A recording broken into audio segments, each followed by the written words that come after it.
Lug was a pathetic, lonely loser yet powerful assassin, who was betrayed and reincarnated into another world with an overpowered cheat skill. There he defeats evil and riz every hot girl who wants to marry him. This all began as Lug gets a job that sounds simple but isn't. Remove the top heads of a mafia group. He climbs into position with his biggest long-range rifle, lines up the first target, and pulls the trigger. No hesitation, no wasted shots. He's not alone either. His new partner, a younger girl assigned as his spotter, watches through her scope and calls out where each boss is hiding. Every time she gives a location, Lug fires, and another key figure drops. The gang scrambles. The ones still breathing duck behind cars, thinking the metal will shield them. It doesn't help. The spotter quickly marks the holdouts, and Lug shoots straight through the vehicles to hit the people hiding behind them. After the last key name on their list goes down, Lug stands, calm and cold, and tells her the assignment is complete. She looks confused. In her head, mission finished should mean everyone in the area is gone. Lug shuts that thought down. They do only what they're told, nothing extra. They aren't saviors, and they don't freelance. If a name isn't on the list, they don't touch it, and they leave now. She asks the obvious question. Why would their organization want only the leadership eliminated and not the entire group? Lug explains the ugly truth as he sees it. Their organization is ultra-secret and wants to steer the whole country from the shadows. If you erase the mafia completely, you lose leverage. If you swap out the heads, you can shape the rest. That answer hits her hard. She joined thinking she'd make the world better. This feels different. They're about to move when Lug spots a drone in the sky, tracking them. His voice goes sharp, car, now. The mission changes on the spot. Survive the drone and whoever sent it. They speed off, but the drone holds on them like glue. Lug reads the situation fast. If they stay inside the car, they'll be finished. The girl doesn't fully get it yet. Lug does. Escape won't be possible if they play it straight. He tells her to ready a handgun and tie a wire to the trigger. Then he rigs the car so it keeps rolling after they bail. On his count, they both jump out. The driverless car roars ahead, still moving, while the wired gun starts firing bursts toward the military vehicles closing in. The convoy takes the bait and blasts the car, convinced they got their targets. Meanwhile, Lug and his spotter are tucked behind a rock outcropping, silent and low. When the noise fades, she whispers that they should head back to base. Lug shakes his head. The drone's still circling. At night, the infrared camera can pick up body heat, and they'll be exposed if they run. The smart play is to wait for daylight, when sunlight messes with the thermal contrast and makes it harder to tell people from the warm ground. They hold their position. He notices she's hurt just a cut, but bleeding. He cleans and wraps it, then tells her to rest because they'll move at first light. They lie on the dirt under the open sky. After a few quiet minutes, she starts peppering him with questions, one after another. He finally answers the big one he hasn't said out loud. This is his last job. After this, he's done. He promised himself he'd retire and start teaching training rookies like her. She bristles at rookie. She says she was top of her class. Lug doesn't blink. If that's true, he says, then her class wasn't very good. He adds that when he was younger, before he ever dated anyone, he was already better than she is now. Before she can fire back, Lug moves so fast she misses it. He slips her sidearm out of its holster and aims it at her forehead. He calls it what it is, sloppy work. If he were a threat, she'd already be gone. Trusting anyone in their line of work is a mistake, especially on the job. She freezes. He studies her for a beat, then lowers the gun and hands it back. He turns to sleep. That's when she tries to flip the lesson, pointing the gun at him instead. Lug doesn't even sit up. He tells her she won't fire, and then shows why. He returned the weapon unloaded. The magazine? In his hand. He drops the bullets onto the dirt one by one. She looks crushed, embarrassed at how easily he outplayed her. Morning comes.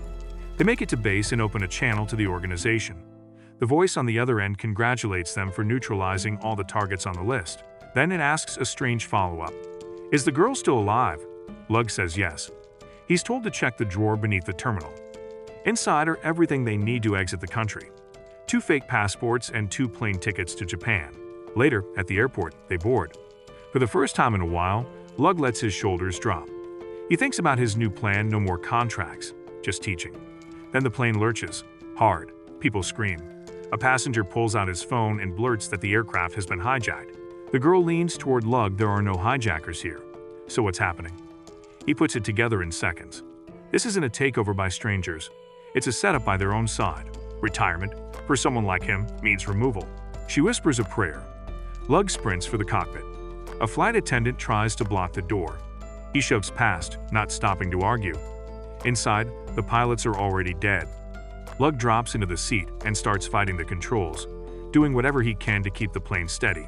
Out the window, a fighter jet slides into view, lining up as if to finish the job.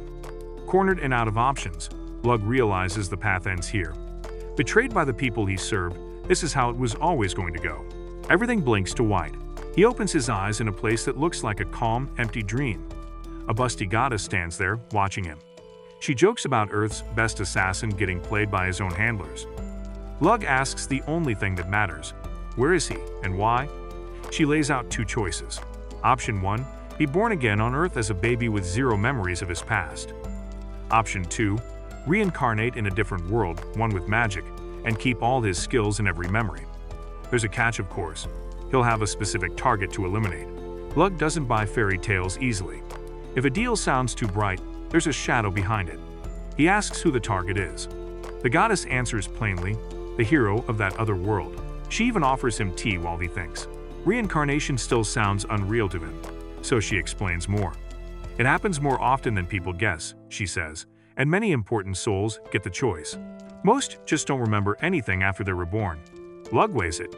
He's tired of being a tool. He thought he had no feelings, but at the end, he felt anger, sadness, and a deep sense of being used. If he can keep his memories and start over somewhere new, he'll take it. She doesn't care what life he builds there, only that he completes the job when the time comes specifically, once the hero turns 18. She reaches out and taps his forehead, and suddenly his mind fills with data. The new world's language, customs, maps, how people live. He even jokes to himself that understanding women would be nice too, but the download is about culture, not dating advice. He still wants to know why the hero has to die. Her answer is blunt. The hero will destroy the demon lord. After that victory, power will twist him. He'll take over and ruin the world he saved. That's why she needs Lug, someone who can do what must be done, but only after the demon lord is gone. Lug agrees to the timing. She shows him a spread of ability cards, different categories, different perks. He thinks it through and chooses a set that fits his style. As a bonus, he's granted the rare right to use all 4 elemental types of magic freely. The goddess wishes him luck and flicks her hand. Light again, a baby's cry. Lug is born into a noble family. Out in the open, they serve as royal physicians, respected and trusted. In secret, they train assassins, generation after generation. For someone like Lug, it's the perfect place to grow. A home where he can learn and practice without hiding what he is. He understands exactly what that means, and he's satisfied. This time, he'll shape his own path from the start. Years slide by, and Lug turns from a toddler who wobbled through drills into a kid who treats training like it's his whole identity. One quiet morning, he heads into the forest to test the skills he's been sharpening since he could stand. He studies the ground until he finds tiny prints, follows them through tight trees, then swings up to a branch for a better angle. He steadies his breath, lines up the shot, and Pop hits a rabbit straight through the eye. One shot, perfect control, no wasted bullets. He brings the catch home in both hands. His mom greets him with a bright smile, the kind that makes the house feel warm, and offers to cook. He turns her down gently. For him, meals are part of training. There are no protein shakes or fancy supplements here, so he makes food count. He cleans the rabbit, seasons it with simple herbs and spices, cooks it carefully, and plates it with sides to make the meal balanced. They eat together as a family, and he treats every bite like fuel for the path he chose. After dinner, his father, calm, strict, and hard to read, stands and tells Lug to meet him in the basement. That's where the real lessons happen. Downstairs, his dad asks him to remove his clothes for a full check. It's not about embarrassment, it's about accuracy. Lug runs through a series of fighting stances, while his father checks posture, joints, muscle tone, breathing, flexibility, and how evenly he holds his weight. When the inspection ends, his father nods once. The verdict: Lug is ready for the family procedure. Their household guards a secret passed down from father to son, an operation nobody outside the family even knows exists. Usually, it's done when the son is older. But Lug's progress is ahead of schedule, and his father decides the risk is worth it. The next day, the surgery happens. When it's over, bandages cover Lug's eyes, and the world turns into sound and touch. His mother fusses over him like he's small again, feeding him, guiding him, making sure he doesn't bump into furniture. When the soreness eases and the timing is right, Lug goes to his father. The cloth comes off. Everything looks brand new. From their doorstep, he can pick out tiny details, far away individual leaves on distant trees, lines in stone walls at the edge of the grounds, small figures moving across fields. He blinks and notices another upgrade. Darkness doesn't stop him anymore. Night feels like dim daylight. The shapes and edges stay clear. He turns toward his father to say thank you and realizes he can now see mana itself. His father's energy sits in him like a deep, quiet lake. His father adds one last surprise. A private magic tutor will arrive tomorrow. Lug's usually steady face breaks into genuine excitement. He's wanted this since the day he learned this world even had magic. Morning brings a playful ambush. His mom, feeling mischievous, dresses him in a frilly princess outfit for the welcome ceremony. He is not thrilled, but he deals with it. A carriage rolls up to the gate, the door opens, and a young silver-haired girl steps down. She introduces herself as Dia. Dia studies her new student and raises an eyebrow. He looks very young for serious spell work. Lug, red-eared from the outfit but determined, points out she's only a little older than him. That pokes at her pride. She lifts a hand and shows what older means in her case. A compact, controlled blast that thunders through the garden. The ground shivers. Lug's eyes light up. This is exactly what he wants to learn. Dia explains her background, not to brag, but to set the bar. She's one of the kingdom's top 4 mages. If Lug commits, she'll train him hard day and night so he can push toward becoming the 5th strongest. No shortcuts. No lazy days. Talent only matters if he works. Training starts the next day on the lawn. They exchange proper introductions, and Dia tells him to relax the formal speech. She's only 3 years older. Lug still chooses respect. First teacher is teacher. Then she takes out a clear crystal sphere. This is a far stone, she says. It's a measuring tool. You channel mana into it, and it shows your natural capacity. The bigger your pool, the more complex and dangerous spells you can safely handle. She asks him to pour his mana in slowly. Lug focuses and channels. The sphere brightens, then hums, then starts to tremble. Dia's face changes from curious to worried. The stone is overloading. Throw it now, she shouts. He reacts instantly. He tightens his grip, boosts his strength, and hurls it straight up. The orb detonates high above the roof with a thunder crack that echoes across the estate. His parents sprint outside at the noise. Dia blurts out an apology, thinking she messed up by not gauging his capacity first. Instead of anger, Lug's parents look relieved and a little proud. Everyone's safe, and they just learned their son's reserves are far beyond normal. They thank Dia for pushing him and step back so the lesson can continue. The explosion leaves more than a scorch mark. It plants an idea. In Lug's head, far stones aren't just measuring devices. If they're flooded hard enough, they act like neat little bombs. He files that away as possible gear for the future hero problem. Later, he asks Dia how to get more. She shakes her head. The stones are prized resources from her homeland, and the trade is locked down by the state. You don't pick them up from a market stall, they're strictly controlled. That night, after hours of drills, spell diagrams, and mental exercises, Lug is winding down when his door opens softly. Dia steps inside and settles in the room, saying he feels like a little brother she wants to keep an eye on. However, Lug knows exactly what she wants from her little brother. At first light, Lug and Dia head to the riverside for training. Dia passes him another far stone and tells him this test is different. Add only a tiny amount of mana so she can check what attributes he was born with. She starts by testing fire. The stone reacts. Good sign. Dia nods, pleased. To be thorough, she checks water too. She explains that carrying 2 elements is rare. She's one of the few people in the kingdom who can do it. To her surprise, Lug also lights up water. That alone would be impressive. Lug, curious, asks if there might be more. Dia smiles and says 3 attributes basically don't happen. No records of that in any history she knows. Then she tests wind anyway, and her smile disappears into shock when the stone responds a 3rd time. Just to be absolutely certain, she runs the full set again. That's when the impossible lands. Lug resonates with all 4: fire, water, wind, and earth. No precedent, no rumor. Nothing like this has ever been written down. Dia takes a breath, steadies herself, and mentally updates her approach. This is not a student you go easy on. Sitting beside him on the grass, Dia guides him through awakening, his natural casting basically flipping on the switch, so he can actually use magic instead of just holding mana. The moment clicks, Lug can now cast simple spells. She explains the rule of growth. The more you practice, the more your mind learns patterns and the easier new spells become. When Lug tries to imagine formulas and words on his own, the ideas don't settle. So Dia models a starter incantation, a basic earth-type spell that produces copper. She performs its smoothly precise words, correct rhythm, clear image. Copper forms in her palm like it's nothing. Lug copies the chant. Because he's originally from another world, his pronunciation is a bit off, and the image in his head isn't aligned with this world's rules. The result is a lumpy, contaminated block more impurity than metal. He writes that down in his notebook that night, carefully listing what worked and what didn't, and then rests.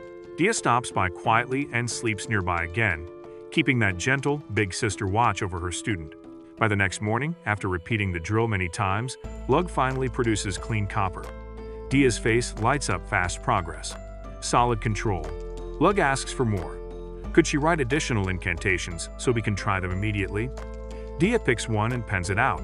He chants, and a solid iron block appears on his first try. That triggers a thought in Lug's head. The spell for copper and the spell for iron aren't wildly different. They look almost the same with a small change. He compares them line by line and realizes the core difference maps to each metal's atomic weight. He tries to explain the idea, but the concept doesn't land for Dia. The science terms don't match the way magic is normally taught here, so he moves to a test. He asks Dia to write the iron spell again. He then tweaks a specific piece of the wording, adjusting that key value in the incantation to match gold instead. He asks Dia to cast it. She tries, but the strain hits hard. She drops to her knees with a sharp headache. Lug understands. Not everyone can handle a raw, reparameterized incantation on the fly. He picks up the page, rewrites the chant carefully in his own hand, focuses and casts. A shining gold bar forms in front of them. Dia is stunned. Lug then refines the wording using one of his analytical talents, smoothing the cadence and imagery so the pattern is gentler on the mind. With that adjusted version, Dia can also produce gold. The two of them grin like inventors who just cracked a blueprint. Over the next several days, Lug keeps pushing. He goes beyond single metals, learning to output composite and more complex materials by controlling the steps of the casting. When they return to the riverbank to test applications, Lug shapes a rifle out of conjured material and adds a simple spell trigger so it fires magical rounds. Dia mirrors his work and succeeds too, which relieves him. If both of them can do this, the method is reliable. Still, Lug can tell the rifle's punch won't match the kind of threat the hero will one day be. So he scales up. He constructs a massive cannon, not a small field piece, but a true siege-sized barrel made by magic. Before the test, he asks Dia to cover her ears. He anchors the base, loads the casting, and fires across the water toward a small island. The impact erases the target, rock shattered, ground torn open.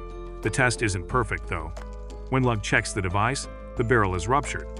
The material couldn't handle the pressure spike. He makes a note. He'll need a stronger alloy if he wants this to be battle-ready. He asks Dia if she wants to try the cannon herself. She shakes her head. The rifle is more than enough for her role, and she'd rather not risk the heavy piece until the metal problem is solved. That night, with the lamp low and the room quiet, Dia grows emotional. This is her last day, as his tutor duty calls her back to her own kingdom in the morning. Lug keeps his expression steady. He doesn't like showing feelings, especially when there's work to do. Instead, he decides on a parting gift that speaks in his language. He crafts a dagger from an exceptionally durable, never-before-seen metal, a blade that bites stone like bark. He demonstrates the edge cleanly and then offers it to her. Dia is touched. In return, she takes off her pendant, which holds a beautiful far stone, and places it in Lug's hand. She asks him to promise that, if she calls for him or truly wants to see him, he'll come meet her. He agrees. Morning arrives. Dia climbs into her carriage, thanks the family for their kindness, and promises she'll visit again someday. The wheels roll away down the road. As the dust settles, Lug's father turns to him. He can feel the weight of mana flowing inside his son, dense, steady, and controlled. With that calm, even voice he uses for big moments, he tells Lug the truth. The boy is now ready to begin the first step on the path their family walks, assassin training. That evening, Lug's father leads him to a huge prison on their lands.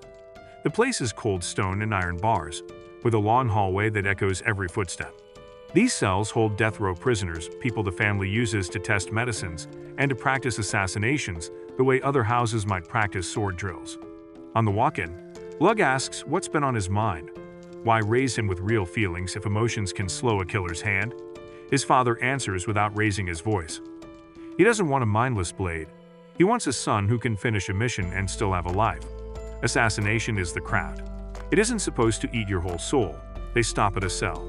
Inside is a 19-year-old woman, tied to a chair, a gag over her mouth. Lug's father removes the gag. She bursts into pleas, words tumbling over each other. Please, mercy, I can change. His father lays out the facts like reading a report. She broke into an elderly couple's home. When they came back, she killed them. Afterward, she burned the house. Between sobs, she claimed she only wanted food, panicked when they returned, and set the fire because she was terrified of being caught. She begs again. Lug moves before the sentence ends. The blade flicks and takes her hand at the wrist. She shrieks, curses them both, and yells that the father promised she might be spared if she begged. Lug knows this script. He's seen it in other eyes. It's all bargaining and manipulation. He whips the knife a second time. Just a clean finish. A couple of years pass. Lug is 10. He walks a busy market street with his family while merchants rush to sell stock before winter. Stalls crowd the lane with grain, cloth, and root vegetables. The men argue over prices. His mother, friendly as always, slides into easy talk with a circle of women by a stand of cabbages. Lug watches the flow of people and quietly scans for manna the way a tracker scans for footprints. It turns out to be harder than finding a needle in a haystack.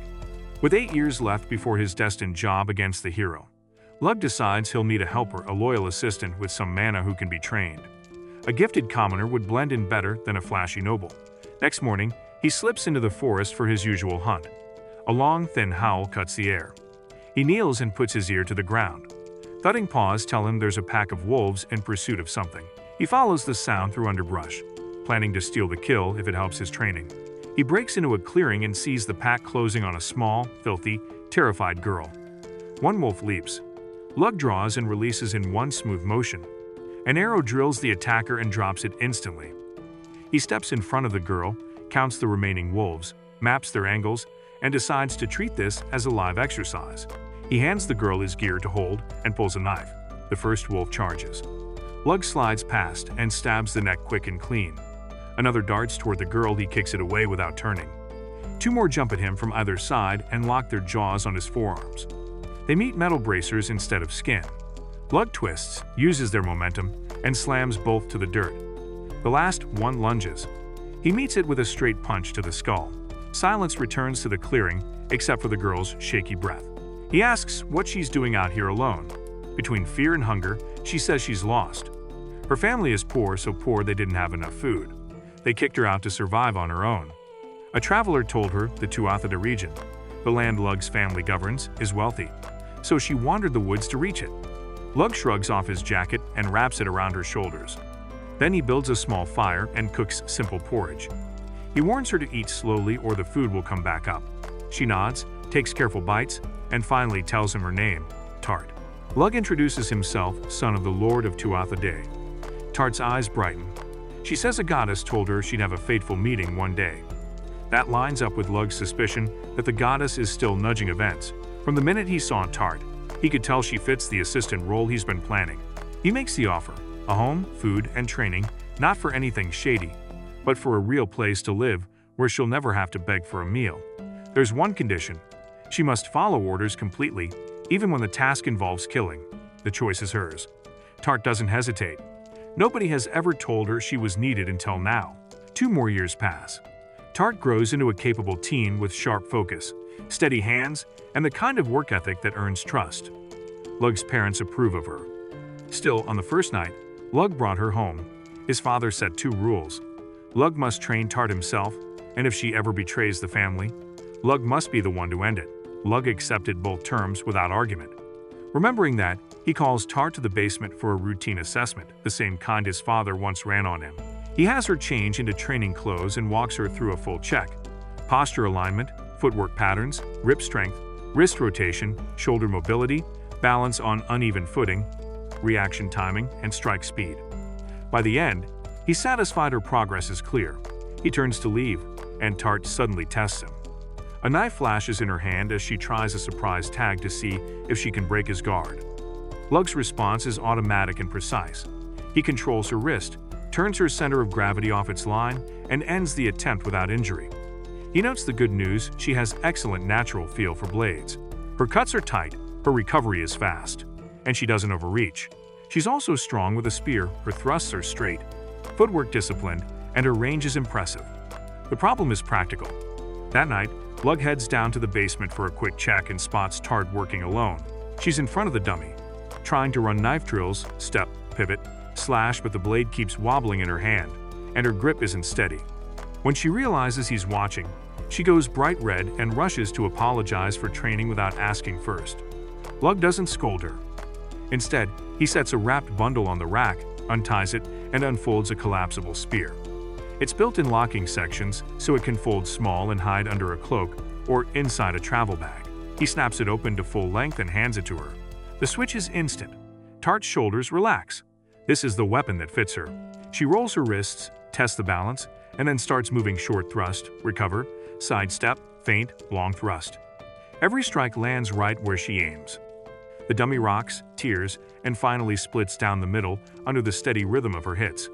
She's grinning by the end, breathing hard but happy.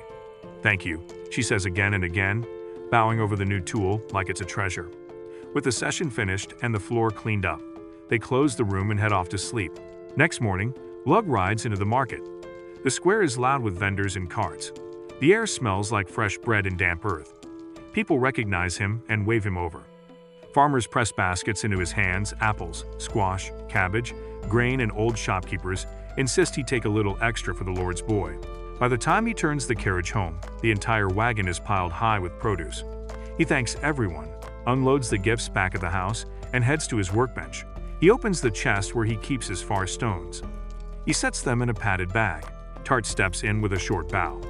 "Your father requests you in the training room." Lug ties off the bag, locks the chest, and goes. His father is already there, hands folded behind his back. The first question is simple: how strong is Tart now? Lug answers clearly. She's trained to the point where she can stand with the extended Tuatha members, clean mechanics, good endurance, solid nerves. His father listens, then raises what has to be raised. The risk: she's a spy, planted to learn their family's secrets. Lug doesn't dodge it. He's watched her for years, her habits, tells, footwork, heartbeat under stress. If she were an agent, he says, he would have ended it already. A quiet beat passes. His father nods. He agrees this looks like the goddess moving pieces, not an enemy plan. Then comes the line Lug's been waiting for. He's old enough and strong enough to take his final exams as an assassin. "Are you ready?" his father asks. "I'm ready," Lug says. The first test will be one-on-one, son versus father. They suit up and slip into the forest, where roots twist and the wind hisses through leaves. Lug feels steady. He carries the skills of this life and the instincts of the last one. He climbs into a tree to scout, and an arrow shaves the air where his cheek just was. He drops, knees bending on impact. A crossbow bolt punches the trunk behind him. He slides left and snaps a throwing knife in reply. His father turns the blade aside with a short, neat parry. Steel flashes close. His father slashes. Lug leans off the line. Lug fires a kick to create space. His father catches the leg and twists. Something in Lug's shin cracks. He hammers a counter kick to force separation, dives into brush, and triggers recovery magic. Heat, pressure, and then the pain recedes as the bone knits. Lug sprints along a slope. At the bottom, a trap waits, a wire stretched low. He sees it a heartbeat before it bites and sidesteps. His father crashes in immediately to keep pressure up. Blades pushing Lug to the limit. Lug shells up, blocks, catches a wrist, and drives a heel into his father's ribs. The older man rocks back into the trees. Leaves settle. A breath. Then his father bursts forward again, fast as a hawk. Lug has already mapped the approach. He pivots through the angle, dodges the main line, but still takes a stab high in the shoulder. He doesn't drop. His own blade slides to his father's throat and holds steady, tip-kissing skin. The message is clear and quiet. Match over. Lug wins. Back at the house, they find Tart in the entry with a tray of tea. Later, in the study, his father stitches and wraps Lug's shoulder with calm hands. "I've taught you what drills can teach," he says. "Now, you learn from real missions." Their first target in this phase is a wealthy official who uses his position to prey on girls. They infiltrate at night, move room to room, finish the job, and jump from a window into the dark. The work expands from there. They deliver poisons disguised as soothing medicines to several other rich men who ruin lives from behind velvet curtains. One house ends in flames. The rest are staged as accidents: a fall in a bath, a lamp knocked over, a drink that didn't sit right. Every scene is arranged so nothing traces back to the tuath of the line. The next day, his father brings Lug along to treat a sick noble. The physician role stays visible. The blade stays hidden. On the ride home, he lays out the next chess move. Lug will leave for a different town under a false identity, the illegitimate son of a well-known merchant. He'll live there 2 years, build a name as a skilled trader, and learn the routes, prices, and faces. The strategy is simple and smart. Nobles constantly invite merchants into their homes, and those guests are rarely searched by guards. A merchant with a good reputation can walk past locked doors, carrying nothing more suspicious than a ledger and a smile. Lug agrees at once. It's the perfect cover. That night, his father hosts a banquet to mark the milestone. The hall fills with extended family, uncles, cousins, old retainers who remember earlier heads of house. His father stands and announces that Lug is the youngest in family history to pass the final test. He also declares that, after his own death, Lug will take the head seat. The room shifts. Some are proud. Some swallow their jealousy. One cousin can't manage either. He flings his wine glass in anger. Lug catches it in midair and sets it down without a splash. That cousin refuses to accept a younger leader and demands a duel. Lug's father allows it. The challenger starts to square up and then gasps. Lug has already ghosted behind him, a knife at the soft part of his neck. No cut, no blood, just proof. The cousin blanches and steps away, shaking. Before Lug leaves to start the cover life, he seeks the man out privately. He acknowledges the cousin's natural talent and offers him a place as a subordinate. Good treatment, chances to prove himself, real responsibility. Pride fights with sense for a long second, then the cousin accepts. Lug hands him a sleek titanium sword as a gift, balanced, sharp, and worthy of someone who decides to stand with the house instead of against it. The next morning, Lug finishes packing his gear, double-checks the hidden compartments, and climbs into the carriage with Tart. They roll out along the trade road toward the new city, where he'll live under a cover identity. From today onward, he'll be known publicly as Illig, the son of a merchant, another piece on the board for the larger mission. By late afternoon, to lock the disguise, Lug dyes his silver hair black, puts on glasses, changes his posture and voice, and rehearses the simple story. Not long after, in the yard, he spots a blue-haired girl alone, crying, holding a sickle near her face. She's shaking, clearly about to scar herself so people won't target her anymore. Lug moves in and gently takes her hand, lowering the blade. He tells her, calmly and kindly, to stop. She doesn't need to hurt herself. He says she looks better when she smiles, and that she deserves safety, not fear. Inside, he meets the orphanage director, a heavy-set, greasy man with an over-friendly tone. The director lines up a few girls like goods on a shelf. Lug scans them and quietly notes what matters.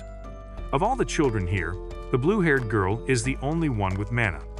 Lug says he wants to adopt by that girl. The director tells him her name is Maha, calls her pure, and instantly triples the price. Lug doesn't blink, he pays. The director says Maha must be prepared and cleaned and tells Lug to return in 3 days. Maha looks terrified but silent. Speaking out would only put her and the other girls in danger. As he leaves, Lug turns and states in a low voice that Maha is now under his protection. The director is not to touch her. However, Fatso want to earn some more before she leaves. That night, the director ignores the warning. He orders Maha washed, dressed, and put into a carriage bound for a noble's mansion. On the road, Maha thinks back to how gentle Lug was in the yard and want to give her first time to Lug. When the carriage slows at a bend in the forest path, she seizes her chance, jumps out, and runs into the trees. One of the director's guards, a man who also has mana, chases her down and grabs her from behind, ready to destroy her plot. Before he can drag her back, Lug appears out of the dark, slams the guard to the ground, and pins him. The director huffs up moments later, shocked to see Lug there.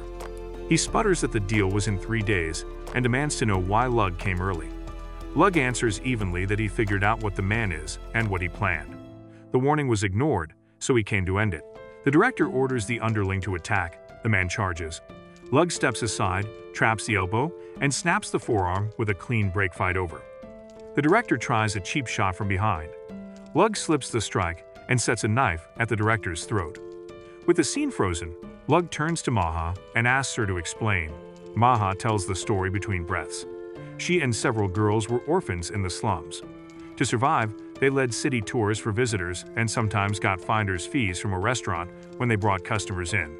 Money was small, but they were managing and, for a while, content. Then the director's thugs swept in without warning. Maha tried to resist, she's the only one with mana, but they overpowered the group and dragged them to this orphanage. The girls were locked in a room, given a meager basket of vegetables meant to last a week.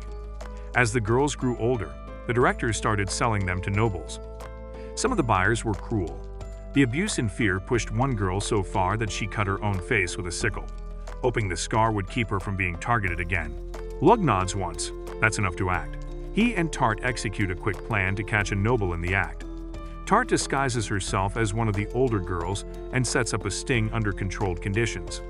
The moment a certain noble moves to exploit her, guards waiting on Lug's signal rush in, and the man is arrested on the spot. No harm allowed. No almost tolerated. Back at the orphanage, Lug visits the girl who scarred her face and heals the damage with careful magic, smoothing the wound and giving her back the face she thought she'd lost. Then he turns to Maha. He tells her she's leaving with him. Months go by after Lug takes Maha under his protection, and his cover life in the merchant house is running so well that even picky bookkeepers are happy. One afternoon, Lord Balor, the head of the merchant family and Lug's public father, calls him into the study with a small mountain of papers. He explains that all the legal work is complete. They have successfully adopted Maha as Lug's younger sister. Lug is honestly relieved. With her status official, he can work closely with Maha without inviting whispers or suspicion later. Balor then opens a side door and brings Lug to a table covered with store plans. He points to a corner lot at a major intersection, constant foot traffic, carts every hour, and a steady flow of noble servants. He admits he once tried running a liquor shop there, but it flopped and he had to shut it down. Rather than leave a prime spot dark, he wants to hand the location to Lug, saying he trusts Lug to breathe new life into it. Lug hesitates for a moment, another spinning plate on top of the mission, but finally nods and accepts.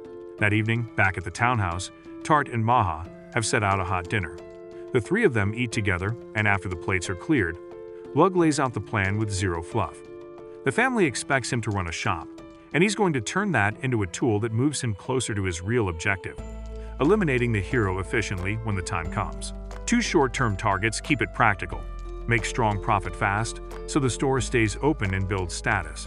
Sell something that nobles want, so doors into noble circles open naturally. Tart and Maha ask what he wants to put on the shelves. Lug answers, cosmetics and sweets. Cosmetics will draw noble women, sweets keep traffic steady and the atmosphere friendly. Maha brings up the obvious problem. The cosmetics market already has players. How will they break in? Lug admits it's a real issue but says he has a specific angle he'll reveal soon. The very next day, Lug presents his idea to Lord Balor and Lady Balor. She keeps her face covered and clearly doesn't like Lug, convinced he's her husband's illegitimate son. Lug ignores the attitude and focuses on the pitch. He explains he won't compete head-on with makeup brands. Instead, he will sell a companion product that solves the worst daily complaint. Makeup is annoying to apply, and after removal, skin feels dry and rough. His answer is a moisturizer, a product that doesn't exist in this world yet. Lady Balor takes a small bottle, squeezes a drop on the back of her hand, and rubs it in. She freezes for a second, the skin feels soft and smooth. Curious, she lifts her covering. The reason she hides her face is instantly clear. Years of irritation and makeup have left visible damage and uneven texture. She gently applies the moisturizer across her cheek and jaw, waits, and touches again. The difference is noticeable, calmer, smoother. Lug suggests trying makeup on top to test glide. She does, and the cosmetics go on easier and more even than usual. She tells Lug, quite honestly, that she still doesn't like him, but she likes the product a lot. Seeing that reaction, Lord Balor asks if she can share it with friends and then asks Lug about weekly production. Lug answers plainly. For now only he can make it, so he can manage roughly 200 bottles per week. Balor immediately suggests hiring workers to scale up. Lug advises against rushing if they bring in staff too soon. Rival houses will bribe workers and try to steal the formula. Balor thinks it through and agrees to move carefully. Balor then asks how long it will take to set up mass production properly. Lug says he can build the system by the end of the month, but there's one condition. The formula uses a special ingredient available only in the Tuatha region. Balor doesn't object and tells Lug to handle it as he sees fit. On the walk home, Lug tells Tart the quiet part. He purposely included a rare Tuatha-only substance, so he can't be replaced easily. and so Tuatha becomes the sole supplier, sending steady money back to his homeland. Time moves forward. Under the storefront name Illig Valor, Lug opens the shop and launches the moisturizer. It's an instant hit. Word spreads, and lines form every day. Because he's guarding the process while the long-term system is built, Lug sets a limit of 2 bottles per customer to stop hoarding and keep more people supplied. He names Maha the store manager. She then hires the entire group of girls who survived the orphanage with her people she trusts completely. Training is quick, because they already know how to work together. On the floor, they greet customers, explain the product, keep ledgers tight, and restock without being asked. From a small table near the side wall, Tart and Lug watch the team run the day like clockwork. Lug is glad he let Maha choose her own crew. When Maha reports the latest probing, Lug nods and tells Tart to tighten security, again lock the storeroom, restrict access to raw materials, keep written instructions secured, and audit who enters the back room. That night, while trying to sleep, Lug senses something wrong, the faintest rustle, and a shift in the air. Someone has infiltrated the house and is crawling through the ceiling toward his bedroom. Whoever it is, they're high level, because they hid their presence until they were practically on top of him. Lug starts to rise, ready to teach the intruder a painful lesson. When the door opens and Tart steps in like she's been waiting for this, she snaps her collapsible spear to full length and drives the tip up through the ceiling boards. She tells Lug to relax. She coated the spearhead with a neurotoxin, enough to paralyze the spy without killing him. A second soft scuffle above proves they weren't alone. Ma, who had been checking the rafters from the other side, drops down and reports that the intruder is immobilized.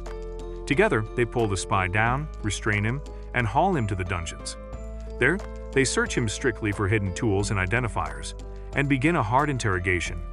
The deal is simple: information in exchange for mercy, though neither Lug nor the girls intends to actually release a dangerous infiltrator. By morning, Lug is packed to travel. He's heading to the nearby kingdom where Dia lives. He promised to visit her once a month while her master is away. Tart and Maha stay behind to keep the house running and, as they joke, finally eat a peaceful breakfast. When Lug reaches Dia's city, he slips through the wind and glides in at her window, landing in her room the way he always does. Dia lights up the second she sees him. She hands him a stack of handwritten spell sheets, new work she's been crafting on her own. One incantation in particular catches Lug's eye. He asks her to demonstrate. Dia focuses, speaks the words, and reverses the gravity on a chosen object, making it float as if the world turned upside down. The effect stuns Lug. Clean control, brilliant idea. They settle into trade notes. Lug brings out a small box of chocolates he recently invented. Dia eyes the brown squares like they're mysterious lumps from another planet. Chocolate doesn't exist here yet, so she's cautious. Lug urges her to try one. She does, and her eyes go wide. It's sweet, rich, and new. She immediately makes him promise to bring more next month when he visits again. Lug agrees with a laugh. They spend the day talking, reading, and practicing magic, comparing theory, adjusting hand shapes, tightening timing on spoken phrases. When the light fades and the city quiets, it's time for Lug to go. They trade a quick, sincere farewell, and he takes the air route back home to Tart and Maha. Days later, Lug is in the courtyard with a cup of tea, watching the late sun touch the roofs. The cosmetics business is thriving. The storefront is steady from open to close. That's when Tart returns from a field assignment. She bows, glad to find her master healthy, and places the spoils of her work on the table, buttons cut from the coats of the men she eliminated. Lug tells her he's already heard the reports. Her control is excellent. Soldiers on the front even gave her a nickname, which she finds embarrassing but can't quite deny. Lug's system is simple.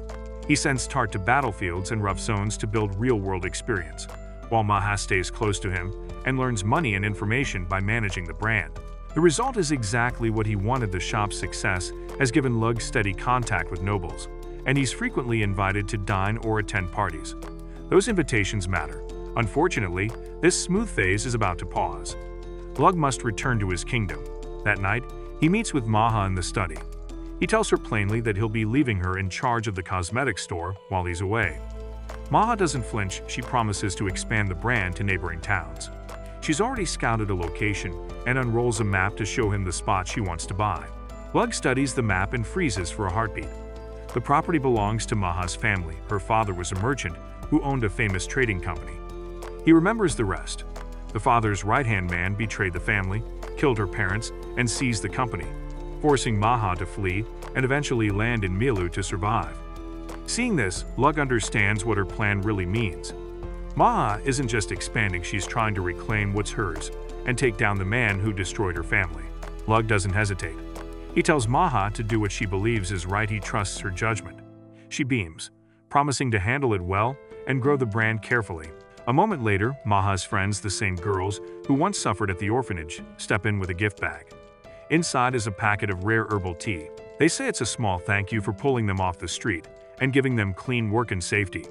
They also offer their farewell and hope Lug will visit whenever he can.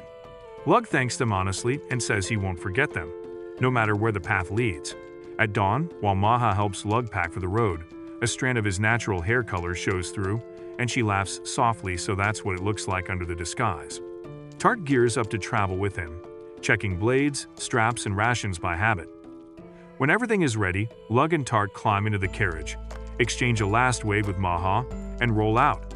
On the road back, the ride is quiet until Lug feels a ripple of mana in the air. Wolf-type monsters are closing in. He and Tart step down from the carriage and tell the driver to hide behind the wheels. Tart asks to handle it alone to show how much she's improved. In a blur of footwork and clean thrusts, she brings down every monster in moments. Lug praises her out loud for the fast, tidy work, while thinking to himself that if creatures are pushing this close to human roads, the demon lord's return may not be far off. They reload their packs, climb back into the carriage, and continue the journey. Before long, they reach the farmlands of Lug's home region. Lug stops to visit the farmers. People crowd around, happy he came back after so long. They thank him for helping them even while he was away, talk about yields and weather, and send him off with a basket of fresh vegetables. He thanks them properly and promises to keep support flowing. At the estate, his mother meets him first. She hugs him so tight he can barely breathe and even sniffs him like she's trying to memorize his scent, which makes him a little uncomfortable. Lug asks for his father, and a servant points him to the study. Inside, his father is bent over a desk, writing, but looks up with a calm smile. He says Lug is truly an adult now, and he's proud of the way Lug built a brand like Orna with Lord Balor's help while keeping his head. He offers Lug a seat and gets to the point. Balor visited a few days ago and asked him to reconsider Lug's job to shift from assassin work to merchant work full-time. Balor wants Lug in business, and Lug's father won't stop him if that's what he chooses. Lug answers clearly, he won't leave the path. He only went to Milu as a merchant to learn, to become a better assassin, not to replace the role. His father gently pushes back. He says Balor isn't wrong to care. Lug has never actually killed someone himself as a noble in this life, and it might be safer to live in disguise somewhere else if something happens to the Tuatha family. Even so, Lug chooses to stay and keep working as an assassin to protect this kingdom's peace, which also helps the peace in neighboring lands like Milu, where he has met people he now wants to defend. In his head, Lug adds one more boundary for himself. Even when a contract comes in, he will choose whether it deserves to be carried out, unlike his past life, where orders ruled everything. Then he speaks a personal truth. He's in love with Dia and wants to marry her someday. If he became a mere merchant, he couldn't do that because Dia is a noble. To match her status, he must remain a noble. His father laughs softly and says, "Then be an aristocratic assassin," and hands him his best assignment yet. The job? Eliminate a noble who is smuggling drugs into the kingdom by selling military secrets to his partners in exchange. The crimes are hurting common people, so he must be removed quickly. Lug's father says Lug is in full command of the operation. Lug accepts and promises to do it perfectly.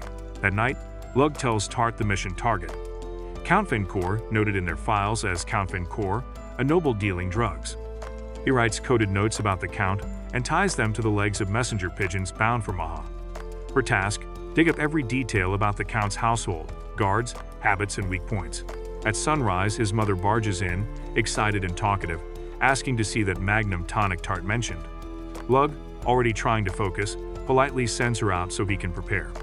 After breakfast, she calls him again and lays out portraits of several beautiful girls for a possible marriage match, cheerfully demanding grandchildren. Lug declines, which makes her immediately tease. Then what about Tart? Tart, flustered, says she would agree if that's what Lug wanted.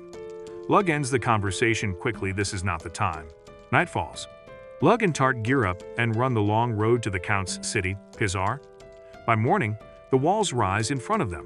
Lug tells Tart this is the second largest merchant town after Milu, busy, rich, and full of traffic.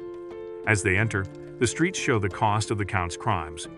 Wounded soldiers line the alleys, begging, because military secrets were sold for drugs, and people paid the price. In a dark alley, a young girl approaches with a basket and asks if they want gooseberry jam. Lug's instincts buzz. She offers a jar to Tart for a taste, and Lug and Tart quickly pretend to be a couple to lower suspicion. Lug tests a dab on his tongue and feels it at once the jam is laced with drugs. He confronts the girl, tells her to stop, and smashes the basket of jars before anyone else gets hurt. Immediately, 4 men Russian thugs connected to the trade. Tart and Lug move together, drop the attackers with precise blows, and secure the alley. Then they turn back to the girl and ask why she's selling tainted jam. Silent and shaking, she leads them to a small house. Inside, in the corner, sits her mother, eyes unfocused and body trembling, hooked on the same drug. When the mother sees her daughter, she lunges, begging for more. The daughter says she couldn't get any, and the woman, desperate, shoves her to the floor. Lug steps in, pins the mother gently but firmly, and uses careful technique to break the body's physical need for the substance. The shock knocks her unconscious, a clean reset for the body, though not for the mind. The daughter rushes to check her breathing. Lug tells Tart quietly that the physical dependence is gone now, but the mental craving will take time and support to fade. With the immediate danger handled, they step back out and leave. Back at the estate, Lug's mother greets them at the door, beaming. She's just received a fresh delivery of Aura Cosmetics from her son's company and can't stop talking about it. Along with the parcel is a letter from Maha. Lug opens it and reads carefully. Maha confirms that Count Venkor is the man running the drug operation. She lists what the substance does to the body and explains why he can't be punished easily. He's shielded by higher-ranking nobles. She also outlines a safe entry route into the Count's house. Finishing the letter, Lug's resolve hardens. If Venkor ruins lives and hides behind titles, then Venkor will pay with his life. The next day, Lug and Maha depart by carriage toward Venkor's territory. On the road, Maha admits she missed him, even though it's been only 10 days since he left. She teases that the girls at the shop keep crushing on him. Lug shakes his head. He sees them as family, nothing else. His heart is already set. He's in love with Dia. They reach the Count's estate by afternoon. At the door, they're welcomed by Bridget, Venkor's wife, who is warm and excited to meet the maker of the new cosmetics. She invites them inside and immediately tests the product. She likes how it feels, then asks why she is being asked to try it first. Lug answers smoothly. Her husband currently has more momentum than other nobles. If she endorses something, many women will follow her lead. Bridget smiles at that. She reminisces that they were poor nobles just a few years ago and can finally afford luxury now. Moments later, Venkor himself enters, cheerful and charming. Lug introduces himself under the public identity Illig of Valor Trading. Venkor praises his wife's love for cosmetics and invites Lug and Maha to an evening party at the mansion. As he turns back to Bridget, he gives her a kiss right there in the room. Lug keeps his face calm and his anger silent. Night falls. The party hall fills with music and talk. Noble women are thrilled to meet Lug in person. They want to sample the new product and buy whatever they can. Bridget arrives with trays of moisturizer, and the ladies gather around her. Venkor brings Lug a glass of wine and jokes not to start a secret affair with his wife. Lug shuts it down firmly. Never. He then nudges the conversation toward business, saying he's heard Venkor's trade is doing well. Venkor shrugs it off, just a small operation, and suggests Valor Trading needn't worry. The lie makes Lug's jaw tighten. When the guests finally leave and the lights dim, Lug slips away to a cliffside lookout with Tart. Earlier, Bridget mentioned her husband's nightly habit. He stands on the balcony with a cup of wine, staring at the moon before bed. Lug settles in, conjures a long-range rifle, and sights the balcony. Tart watches the perimeter. Right on time, Venkor steps into view. Lug exhales and takes the shot. The bullet lands. Venkor collapses. Lug breaks the weapon down and tells Tart they're leaving, then pauses as Bridget runs onto the balcony and cries over her husband's body. Lug's chest tightens. He's human, and the grief is real, but his decision stands. Venkor earned this end. He and Tart fade back into the night. On the way home, Lug clarifies his own rule in his head. He is an assassin who chooses, not a tool who obeys blindly. Months pass. Lug and Tart return from an uninhabited island where they've been practicing magic. On the beach, Maha hurries over to meet them. "I've got good news and bad news," she says, and they climb into a carriage to talk on the way back. First, the good.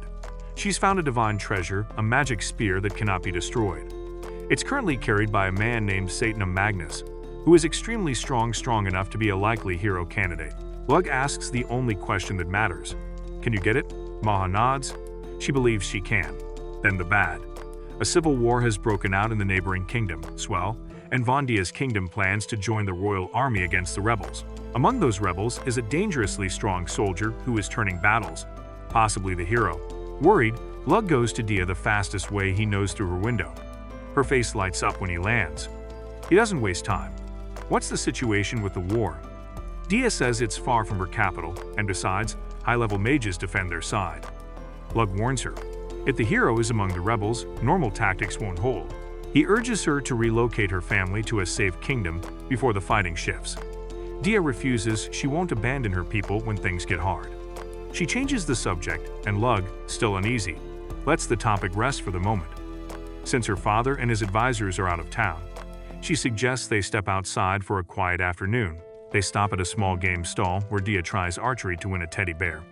She wins with a focused shot. Afterward, she says she's hungry. Lug promises to take her somewhere special, and they share a simple meal.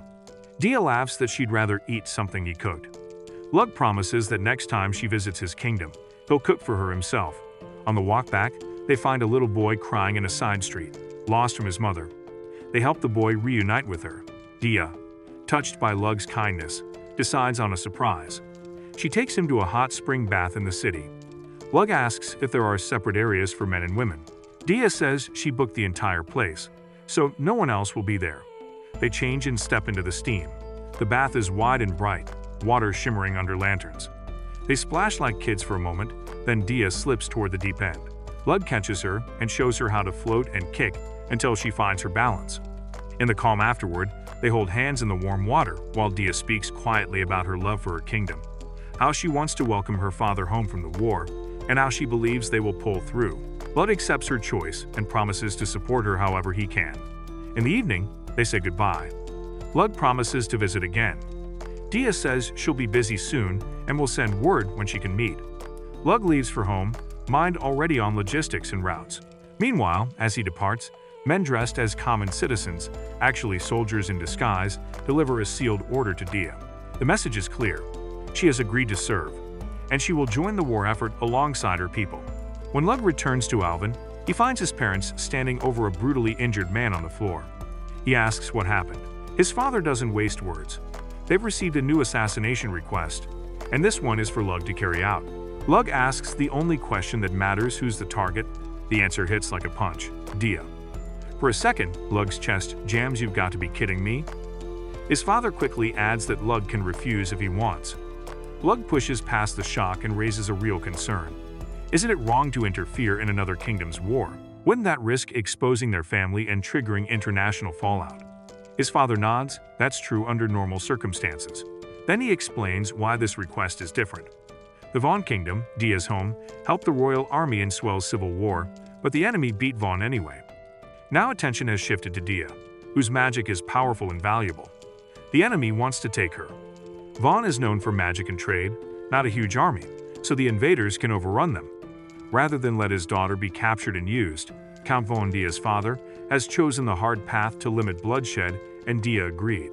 The plan: fake her death and smuggle her out. That is what they are being asked to do. Now the job makes sense. Lug nods. He said long ago he would run to Dia whenever she needed him. He'll keep that promise. As they talk, Lug's father drops a family truth. Dia is his mother's niece, their cousins, which the silver hair already hinted at. Lug doesn't care. It changes nothing about his decision. He's going to save the woman he loves. He starts gearing up. Tart steps in and asks to come along. Lug shakes his head. He needs to travel fast, and the run is long. Tart says she knows she can't keep up the whole way, but she can share her strength to carry him farther, faster. Lug pauses, then agrees. How? She answers, with the wind spell he taught her, she'll make a slipstream and pull him while shielding his body from wind drag. They head out immediately. Tart raises a wind barrier around them, then runs full speed, the air folding into a negative pressure tunnel that yanks Lug forward behind her. Her mana takes the hit from the wind, not his. Night falls, rain starts. Tart is shaking on her feet, but refuses to slow. She's going to help him until she can't. By morning, the shield cracks, fractures again, and then shatters. The blowback flings Tart off her feet. Lug snatches her from the air and lands. She cries, apologizing that she can't keep going. Lug thanks her anyway. She saved his strength, that was the point. He sets her down safely and launches forward alone. Hours later, under darkness, Lug reaches a hill near Vaughn. He uses his assassin's vision to read the field. The enemy surrounds the city about 500 strong. Vaughn has fewer than 200 soldiers. Worse, some of the attackers are mages. Tilting the fight even more, Lug decides to cut the head off the snake, take out the enemy magic users first. He slips closer, lines up shots, and starts dropping mages one by one. Arrows whistle back at his perch. They've spotted the shooter. Lug switches, tactics explosive arrows, packed with mana, scatters the formations and forces the enemy to break ranks. In the chaos, he spots Dia in a castle room. Vaughn's soldiers surge out to hit the disorganized flank. Lug uses magic to trace a stealth route into the castle, grabs a dead soldier's body on the way to act as a burnable decoy, and slips inside. He reaches the room and finds Dia with Count Vaughn. Dia runs to him the second she sees his face. Count Vaughn introduces himself calmly and, seeing the look between them, jokes that his daughter is about to be taken in 2 ways tonight. Lug explains the plan. They're going to stage her death by fire. He rapidly coaches Dia on what to shout to her troops so her last words spread. Then he'll ignite the room, leave a charred body for identification, and let the story close. Lug throws the window open so Dia can deliver the lines. That's when his senses spike incoming. A massive, mana-charged projectile slams into the castle, detonates, and shears a chunk off the room. Lug shields Dia and hauls her clear. Count Vaughn tumbles but gets up. Across the field, a huge knight stands, armor black with scorch marks, the one who launched the strike. Lug's anger flashes. He summons a bomb cannon and fires back. The blast rolls the hill, and the knight just walks out of the smoke with minor injuries. Lug zooms in with assassin vision and sees it. The knight's power is rising both physically and magically the more angry he gets. Count Vaughn reads it too and says the quiet part. No normal attack will put this knight down. Worse, with him here, they can't fake Dia's death now. He's the one who ended the civil war by force. He'll see through any trick. The knight's voice booms over the plain. Whoever attacked him must duel him honorably, or he'll slaughter everyone. If the challenger wins, he withdraws all forces and will never touch Vaughn again. The knight gives his name, Setanta Magnus, carrying a magic spear. Lug's mind clicks Satanam. Setanta Magnus is exactly the name Maha tied to the indestructible spear. This might be the hero. Setanta warns Lug not to run from the duel. The trap is closing. Lug knows the math. Head on, he loses. So, he changes the math. He summons a missile and sends it straight up out of sight. Dia, reading his calm, gets scared. She begs him not to throw his life away. Lug says, steady as ice, I'm an assassin. I'm going to assassinate. Lug and Count Vaughn step out to meet Setanta and make the terms public. Lug confirms the promise. If the knight loses, all forces withdraw, Vaughn will be left alone forever. Setanta agrees, sure in his strength. Lug looks him in the eye and says he's going to win. Inside, he counts down seconds to the missile's re-entry. To buy a little more time, Lug keeps talking, then flips a coin and says they'll begin when it lands. The knight's focus tracks the coin. The moment it hits the dirt, the weapon Lug launched to the sky drops back to Earth, a kinetic, nuclear-scale strike he learned about in his past life. The blast erases the ground around Setanta, a wave of light and fire that could level a nation. Dia and Count Vaughn throw up magic shields to hold back the shock. Lug still gets blown off his feet and blacks out. When he wakes, Dia is over him, crying and telling him to get up. He blinks, breathes, and pulls himself upright. The plan resumes escape. They return to Alvin with Dia alive. Tart and Lug's parents meet them at the door. The house fills with relief. Weeks turn into months. Dia lives quietly with them, learning routines and staying out of sight. One evening, Lug's father gathers everyone and says he intends to adopt Dia formally. On paper, that would make her Lug's younger sister, even though she's 3 years older. He waves away the age oddity, she looks younger, and she shares the bloodline with Lug's mother, so her name will change anyway. Lug, his mother, and Tart all agree. Keeping Dia safe matters more than labels. Then comes the update that flips their assumptions. Lug's father says the hero has arrived in Alvin. Lug is stunned, so Setanta wasn't the hero after all. That means the real timeline is tightening. Hero now, Demon Lord soon. The message is simple, handle it. The castle announces a visitor. A carriage glides into the courtyard with quiet confidence. A young man steps down, poised and graceful. The herald's voice carries down the hall, presenting Lord Epona the hero. And that's where this ends.